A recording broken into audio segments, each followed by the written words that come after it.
Mesdames et messieurs, bonjour, bienvenue sur Free Matin. Nous sommes vendredi et dans le débat, nous parlerons de l'affaire de cette jeune étudiante tuée par son petit ami Mahfouz, fils du ministre de la Santé. Et plus les faits évoluent, plus on se demande si le jeune Mahfouz n'a pas tué par amour. Pour l'instant, la justice fait son travail et le procureur tient plutôt bon en demandant de retourner les mises en cause en garde à vue en attendant d'approfondir donc les enquêtes. Nous en parlerons dans le débat dans un instant avec Kader Achirou et Enoch Laradé. Mais avant, voici la pub. Et juste après, Enoch Laradé sera installé pour nous présenter la une des journaux. Qui est un poule dans la poulailler?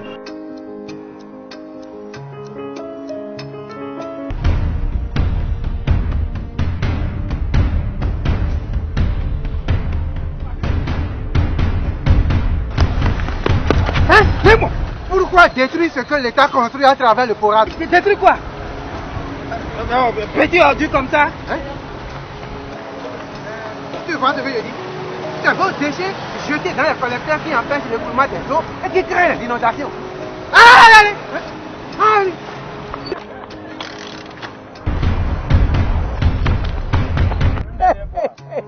allez. L'État nous les construit à travers le porade. Je les protège. Qui les protège et ils nous servent. Ceci est un message du projet d'aménagement urbain et d'appui à la décentralisation PORAD du ministère en charge du cadre de vie et du développement durable avec l'appui financier de la Banque mondiale.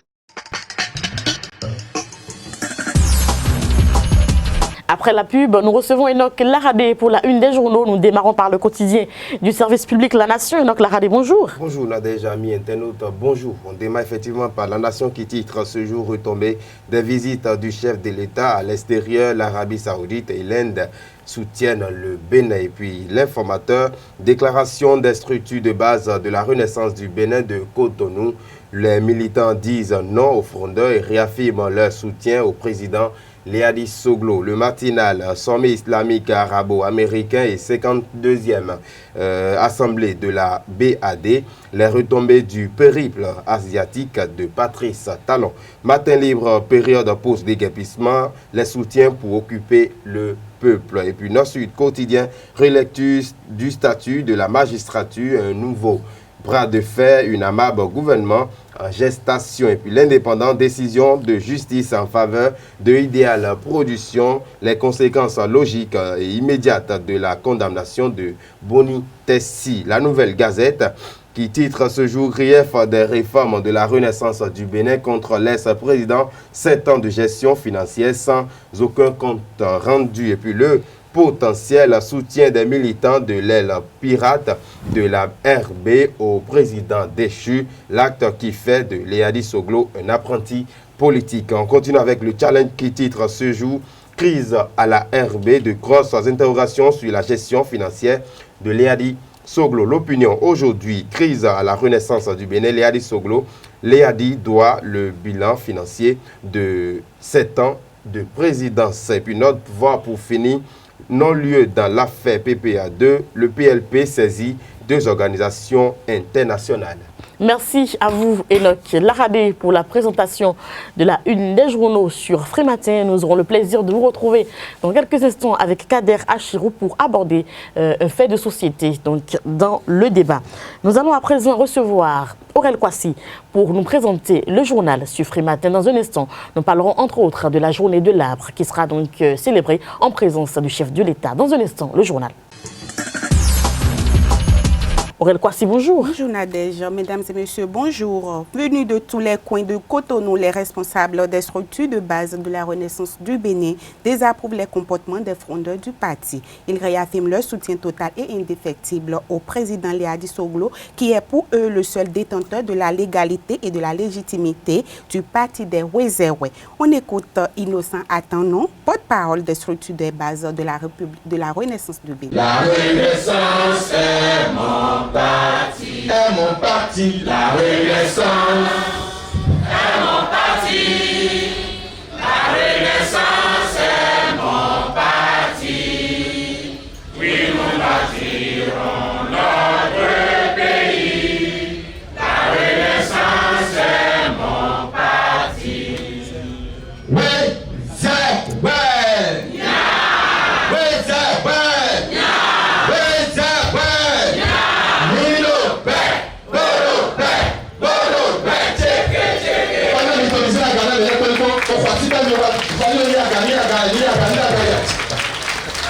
Merci beaucoup. Militantes et militants de la Renaissance du Bénin, c'est avec surprise et indignation que nous avons appris que des militants, membres du bureau politique national de notre parti, au mépris de nos statuts et règlements intérieurs, ont tenu une rencontre pirate en catimini le 19 mai 2017 à l'hôtel Sun City d'Abomey. À l'occasion de cette réunion, le président du parti, M. Liadi Vinagnon Soglo, aurait été déchargé de ses fonctions. Il aurait été convoqué pour le 21 mai 2017 devant leur bureau politique et pour finir, destitué de la présidence et exclu de notre parti. Faisant preuve d'une volonté manifeste de nuire aux intérêts du parti, ils ont foulé aux pieds les textes fondamentaux du parti. Tenez, selon l'article 22, alinéa 1 de nos statuts, les membres du bureau politique national sont élus pour 5 ans par le Congrès sur proposition du président du parti. L'article 31B du règlement intérieur prescrit expressément que des réunions extraordinaires du bureau politique national peuvent être convoquées en cas de besoin par le président du parti ou à la demande des 2/3 de ses membres. Quel que soit le cas, les convocations sont adressées aux membres par le président du parti ou par le secrétaire exécutif national sur instruction du président du parti. Le président de la Renaissance du Bénin, à la notification de ces prétendues destitutions et exclusions, a réagi par communiqué et rappelé les circonstances dans lesquelles les intéressés ont agi et la chronologie des actes qu'ils ont posés. Il a alors exprimé sa désapprobation du comportement irresponsable et fractionniste des camarades qui se sont réunis illégalement les vendredis 19, samedi 20 et dimanche 21 mai 2017. Le président Liadi Vinagnon Soglo a notamment relevé le caractère illégal des décisions prises, proclamé leur nullité et affirmé qu'elles ne pourraient lui être opposées. Nous, militants du Parti de la Renaissance du Bénin, tenons à informer l'opinion publique nationale et internationale de ce qui suit. Face à l'activisme de quelques militants de notre parti, manipulés par les puissances d'argent, affirmons ici et maintenant notre soutien indéfectible au président Liadi Vinagnon Soglo.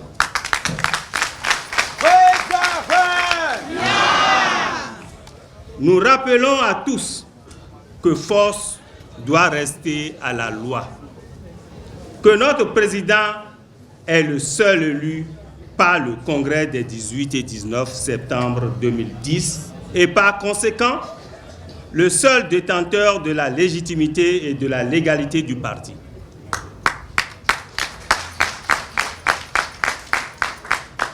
Camarades militantes et militants, nous devons combattre résolument cette entreprise de déstabilisation de notre parti. Demandons au président Liadi Vinagnon Soglo d'être serein, d'appliquer sans complaisance aucune les sanctions prévues par les textes en cas de manquement, et ceci dans l'intérêt supérieur du parti.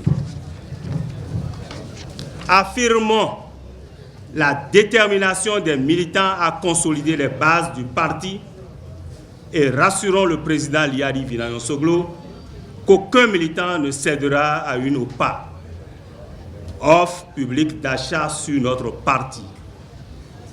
En avant pour le renforcement de l'unité de pensée et d'action au sein du parti.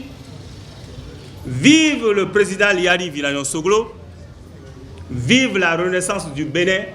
Je vous remercie. La communication gouvernementale se définit comme l'échange d'informations entre les institutions de l'État et le public. Il s'agit d'une opération fondamentale dans la gestion de l'espace public à travers l'utilisation de divers moyens, dont le discours politique, les différents canaux gouvernementaux et autres, ceci pour diffuser l'information établie, le contact avec les citoyens. Suivant Orden Aladatin, Gildas Agoncan et Valentin Dienoté, tous députés à l'Assemblée nationale. Ils apprécient à leur façon la communication gouvernementale sous le régime Talon. Vous savez, nous sommes dans un pays, chacun fait sa lecture. Et pour le moment, on se réfère aux 10 ans du régime Yahi, le régime auquel j'ai participé. C'est vrai, à des niveaux donnés, on peut constater qu'effectivement, il y a une certaine amélioration. Mais s'il faut prendre de façon globale, je dis non, il y a eu un recul notoire. Pendant ce moment, comme l'a dit mon ami Odette, il dit qu'il y a eu quand même un peu d'amélioration par rapport à la presse publique, il faut être honnête de le souligner. Par contre, au niveau de la presse privée, Canal 3, Golf, c'est bien ouvert aux amis. Si peut-être lui n'avait pas le droit, il y a son patron qui avait le droit. Il y avait les Alcrets, tout ça là, qui, je ne veux pas qualifier ça, mais c'est incroyable. Vous voyez, aujourd'hui, nous avons constaté que le gouvernement est plus fin que nous. Il y a bel et bien une main mise sur la presse.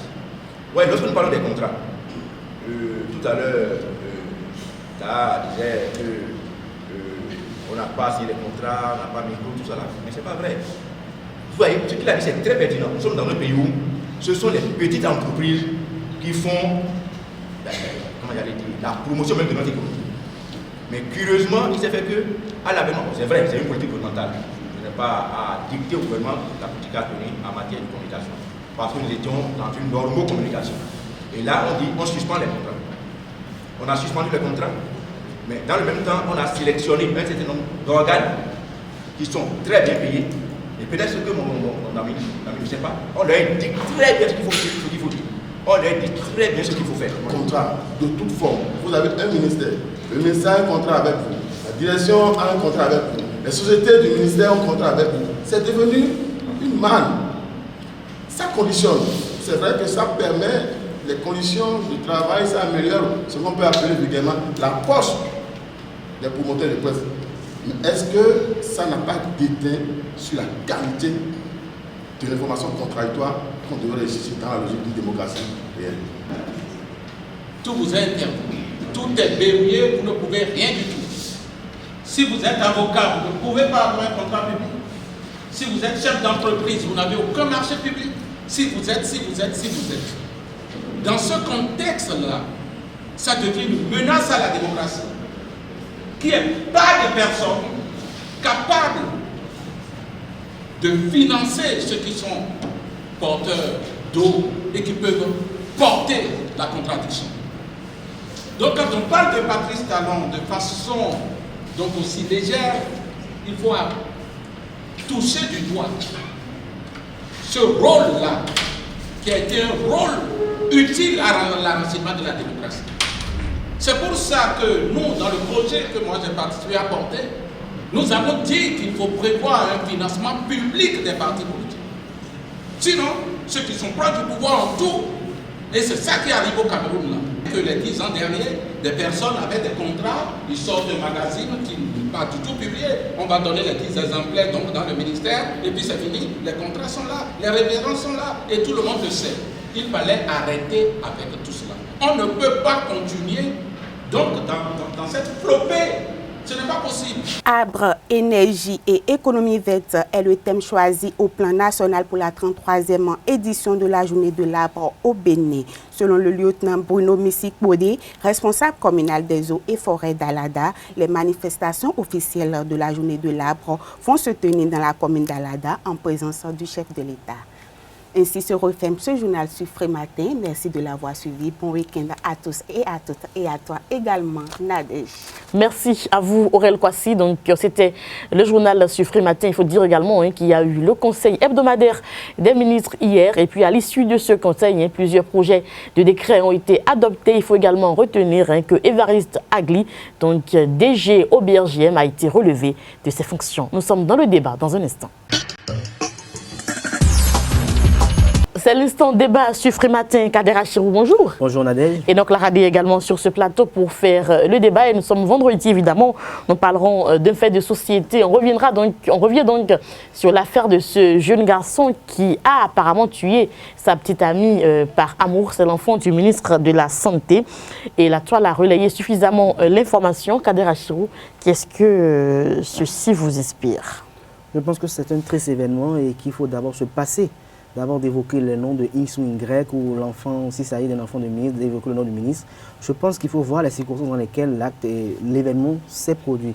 Il s'agit d'un jeune amoureux qui a vu peut-être sa future épouse, si je peux m'en tenir aux renseignements qui nous sont parvenus, qui a vu sa future épouse et a voulu lui montrer que quand même, j'ai quand même eu un début de cours de conduite de véhicule et pour ceux qui ont quand même traversé cette période et ont traversé quand même cette vivacité qui entre en soi quand on veut pour la première fois aller, comme on appelle, au contact d'un volant, on sait comment ça prend et il est dû aller par erreur et il a fauché la vie à cette jeune fille. Je pense que le procureur de sa part est en train de quand même jouer sa partition pour ce qui est de la justice, pour que justice soit faite, pour que quand même il s'agit d'un décès, que l'âme de la fille soit quand même honorée à travers une justice équitable. Je pense que c'est déjà bien vu. Mais pour ceux qui exploitent quand même l'événement à des fins politiques pour dire que c'est l'enfant d'un ministre qui a fait ci, qui a fait ça, je pense que les concernés sont encore gardés à vue. Les concernés sont encore gardés à vue. Bien sûr. Et je pense que si c'était sous d'autres temps et sous d'autres cieux, je pense que les choses n'allaient peut-être pas se dérouler ainsi. Il y aurait quand même eu tout aurait été autrement. Tout aurait été autrement. On aurait quand même un léger apaisement de la situation. Mais je pense que la justice est en train de suivre son droit. Je pense que c'est là réellement l'autonomisation de la justice qui est en train d'être comment on appelle, remarquée. Et là où je suis un peu fier de cette justice, c'est quand il s'agit d'un ministre qui est encore au gouvernement, qui est parmi les places de choix auprès du chef de l'État et qui lui-même n'a pas cherché, puisqu'il s'agit de son enfant, il ne s'agit pas d'un frère ni d'une sœur, il s'agit de son fils, c'est sa progéniture, et il n'a pas voulu s'impliquer, il a laissé la justice faire son travail. Je pense que c'est bien parce qu'il faut quand même si c'est sa petite amie, il faut quand même respecter l'âme de la défunte. Alors, Enoch Laradé, oui, ça fait mal de perdre votre fille, elle est étudiante à UCAO, c'est vrai que c'est son petit ami, tout le monde les connaît ensemble, mais ce n'est pas toujours facile. Oui, ça fait très mal, et puis c'est pas ce qui était prévu, parce que ce petit, pas le jeune Toutoro qui est amoureux. Pas le jeune en question, très amoureux, et voulant montrer à sa petite amie qu'elle est vraiment, qu'il est déjà mature et il maîtrise déjà la conduite, et voilà ce que ça a donné, c'est malheureux. Mais ce qui est encore déplorable, c'est les événements, c'est les faits qui sont rapportés de là, et ça frustre un peu, ça montre un peu de la politique dans le jeu. Et encore, les faits ne disent pas totalement la même chose. Le chauffeur qui s'implique. Voilà, qui a dit que c'est lui qui était au volant, qui a déplacé la voiture. Qui a déplacé la voiture, un journaliste d'une chaîne de télévision, voilà. Canal 3 qui est aussi impliqué. Qui a été heurté entre temps. Je ne vous couperai pas, peut-être parce que, si vous permettez, je ne vous coupe pas très rapidement. Je vous dis, quand l'acte du chauffeur, c'est vrai que devant la justice, si cette version est quand même avérée, il faut dire quand même que l'acte du chauffeur est quand même légitime pour ma part, parce que quand vous êtes avec l'enfant de votre patron, et que peut-être la voiture vous a été remise, et il s'agit d'un véhicule administratif qui relève de votre responsabilité et qui a un tel acte, je pense que... Un véhicule qui n'avait pas d'ordre de mission, peut-être que le père n'était même pas informé. Je pense que c'est déjà une erreur, et je pense que si vraiment le chauffeur l'a fait, je pense que c'est quand même par fidélité à son patron parce qu'il pouvait prendre la clé des champs. Non, pas acte dans de d'autres responsabilité, pas fidélité, pas acte de responsabilité. D'abord, il y a fidélité parce que s'il n'est pas fidèle à son patron, il ne va pas rester. Il va prendre le risque. Il va prendre le risque parce qu'il d'aller... Et à mort d'homme, la fille giait dans le sang. Donc il a pensé d'abord à la fidélité. Maintenant, c'est de sa fidélité, il a pris ses responsabilités pour dire mais non, je veux le faire. Ça veut dire qu'il est même prêt à aller en prison à la place de l'enfant parce qu'il voit que c'est lui, en fait, c'est lui qui a causé cela. C'est lui la cause fondamentale. Il aurait pu refuser de façon formelle. Donc, de ne pas remettre la clé au petit, que tout aurait été... C'est une erreur qui peut arriver à tout le monde, c'est vrai que c'est déplorable. Il faut que, bon, la justice est déjà à pied d'arrache pour trouver, comment on appelle... C'est effectivement un drame pour la famille de la victime à qui nous présentons toutes nos condoléances. Ce n'est pas toujours facile.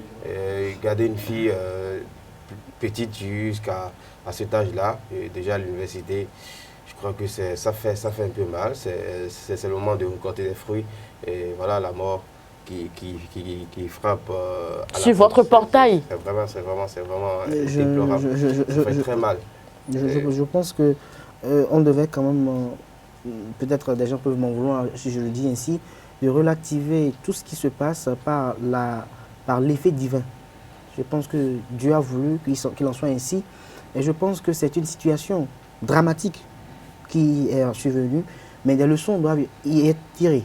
Des leçons doivent être tirées dans le sens que tant du côté de la famille, tant du côté des familles et tant du côté de nos autorités qui remettent peut-être les véhicules administratifs à leurs enfants pour aller chercher ou même leurs véhicules personnels. Je pense que c'est des leçons de part et d'autre. Je pense que c'est peut-être un cas qui servira d'exemple pour beaucoup et plus d'un.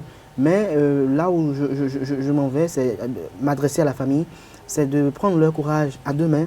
C'est très difficile, c'est très douloureux, mais que le Père Céleste, créateur du ciel et de la terre, qui a donné, a repris, je pense qu'il faut surtout s'en tenir à cette version, plutôt de voir les circonstances dans lesquelles... mais la justice ne reconnaît pas le Seigneur. La justice ne reconnaît pas le Seigneur. Vous êtes pasteur. La justice... La justice demain, je suis en carême. La justice va faire son travail, évidemment. Je pense que là où il faut quand même s'en tenir à l'acte divin, parce que ne faut pas verser dans la désinformation, dans l'intoxication, sous ceux parce que le petit aussi doit être traumatisé quand même, servir, voilà, au-delà de tout ça. S'en servir pour des fins politiques, pour voir, on veut trouver à travers cette brèche, on a vu des gens sur les réseaux sociaux tout le week-end, on en a profité pour enquiquiner le président Patrice Talon. Je pense que ce Patrice Talon n'a rien à foutre avec cette affaire, c'est pas lui qui était au volant, je pense qu'on doit le mettre à l'écart et je pense que quand des choses pareilles se passent dans notre société, il faut quand même qu'on arrive à dissocier le politique, comment on appelle, de ce qu'on appelle, ce qui se passe là. Parce que là d'abord, il y a d'abord mort d'homme. Et je ne comprends pas que même des confrères même arrivent à exploiter le malheur de quelqu'un à des fins politiques, à des avantages politiques. Je ne vois pas même quel avantage on pourrait tirer de ce tact quand il s'agit de la mort de l'enfant d'un ministre et qu'on dit que, comment on appelle, ce qui se passe et la mort causée par l'enfant d'un ministre. Je ne vois pas. Parce que le procureur, si vraiment la justice n'était pas libre et qu'il s'agit vraiment de l'enfant d'un ministre, je pense que le garde des Sceaux, peut-être le ministre, en relation avec son collègue de garde des Sceaux, vont peut-être jouer de l'influence pour le procureur pour que l'enfant soit peut-être mis en liberté provisoire. Mais voilà, il est gardé à vue. Il s'agit d'un enfant. Voilà. Alors, je ne vois pas pourquoi on veut créer un mythe autour, on veut chercher, on veut enquiquiner, creuser, manier à des fins politiques. Je pense que le temps n'est pas une philosophie puérile et stérile. Il faut plutôt s'adonner à des choses qui puissent être porteuses d'avenir et d'espoir. Et donc, la Radé, il faut également saluer le courage de la mère, parce que malgré que son enfant gisait quand même dans le sang, elle a demandé qu'on ne lynche pas le petit et qu'on ne lynche pas le chauffeur. En plus, c'est quand même pas évident, parce qu'elle aurait pu rentrer dans la danse, mais elle a demandé qu'on ne les lynche pas. Et moi, j'aimerais qu'on félicite son courage. Elle a compris l'enjeu. Oui, elle a réellement compris que ce n'était pas volontaire. Et donc, c'était peut-être pas bêtise ou bien pas naïveté. Et elle ne pouvait pas, qu'on appelle... C'est pourtant son enfant, donc oui, c'est elle qui devrait avoir le plus mal, quand même, c'est son enfant qu'elle a porté. Oui, peut-être que la maman en question connaissait déjà le jeune homme, et puis peut-être qu'il venait à la maison et il savait très bien que c'est le petit ami officiel de sa fille. De sa fille, donc il ne pouvait pas laisser les gens s'occuper du jeune homme de cette manière. Bon, encore, ce qui a tiré comme leçon là, c'est vrai que c'est triste, c'est vrai que nous déplorons l'acte, Mais je crois que si on remonte au fait, on a appris que la petite en question était un peu distraite. Elle avait des écouteurs dans l'oreille. Elle était concentrée sur son smartphone. Vous voyez ce que ça peut causer comme dégâts parce qu'elle n'était pas concentrée, parce qu'elle n'a pas vu le véhicule reculer. Voilà ce que ça a causé. C'est pour dire aux jeunes de faire attention également et d'être lucides en général. Si vous permettez très rapidement, je pense que la couche juvénile aujourd'hui doit quand même prendre son destin à main et se dire en fait qu'aujourd'hui, nous sommes vraiment à l'ère de la modernisation. Nous sommes dans une ère où le numérique est entré dans sa phase active, où nous avons des écouteurs, nous avons des smartphones qui quand même nous envoient, nous emportent peut-être à travers les usages, mais je pense que quand on est sur la route, on doit quand même mettre de côté ces smartphones et peut-être être conscient et être là, présent de corps et âme pour pouvoir quand même aller dans la paix et dans la bonté divine et revenir pour nos parents. Je pense que ça doit être cela, plutôt que de rester là, peut-être parfois étourdi. On refera le débat une autre fois, Kader. Voilà, je vous permets. Merci à vous, Enoch Laralé. Merci pour le débat. En conclusion, on retiendra que le jeune Mahfouz a certainement tué par amour, mais pour l'instant, la justice reste effectivement zen et fait son travail, malgré que c'est l'enfant d'un ministre et d'un grand ministre de la République. Merci. C'était le débat. Anifat Boukari va s'installer pour nous présenter l'horoscope du jour. Anifat Boukari, bonjour. Bonjour Nadège, amis des signes du zodiaque, bonjour. Bélier, vous bénéficierez d'un grand pouvoir d'attraction auprès de votre entourage. Taureau, tout au long de cette journée, vous verrez le bon côté des choses. Gémeaux, vous aurez beaucoup de goût aujourd'hui. Cancer, le besoin de vous retrouver seul primera sur tout le reste. Lion, vous serez sollicité sexuellement. Veillez à ne pas en abuser. Balance, vous construirez votre propre style en amour. Scorpion, vous aurez l'envie d'avancer, osez tenter de nouvelles expériences.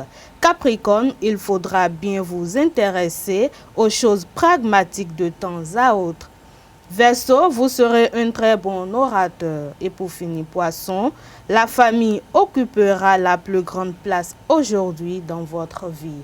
Ce sera tout pour ce matin. Je souhaite un bon début de jeûne à la communauté musulmane. Excellent week-end à vous. Merci à vous, Anifat Boukari. La famille est vraiment très importante, hein? Donc c'est tant mieux pour les amis poissons. Bon début de carême aux amis musulmans, aux frères musulmans.